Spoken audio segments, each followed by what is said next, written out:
Jalup jatend piny Kithure Kindiki okone riwruok mar gavanas e pacho ka kod jagaa bajet Margaret Nyakang'o mondo ketenge pogruok margi kendo bed kod romo matieko ywarruok e wach omenda michwalo ne tend counties ne siro weche mag somo. Kindiki malose kar jot ma jalup jatend piny kare ni kind romo ma 26 mamenyo tudruok e kind piny owacho mamalo kod tend counties e bajet kod uchumi olero ni kar nyiso chung' motegno kendo balo kod paro mawuok kuom duol mar gavanas to winjore jagaa bajet kod duol mar gavanas obed gi lalruok matut mar yudo duoko makare kaka yorno ni oganda jo Kenya oyudo dongruok kod sir mowinjore kowuok e counties.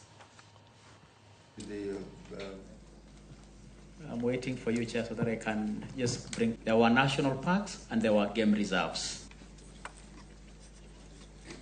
Your Excellency, the elements in the room for the governors today really is the County Government's Additional Allocation Act for the year 24-25, which is yet to be passed. We still have some outstanding issues around disbursements, and I think the National Treasury Cabinet Secretary will be briefing us on where we are on that one, so that we can again make sure that counties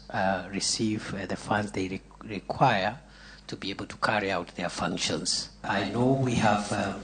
some differences of opinion around the issue of education support by county governments, which is part of today's agenda, and I'm sure will find some consensus around the issue one way or the other.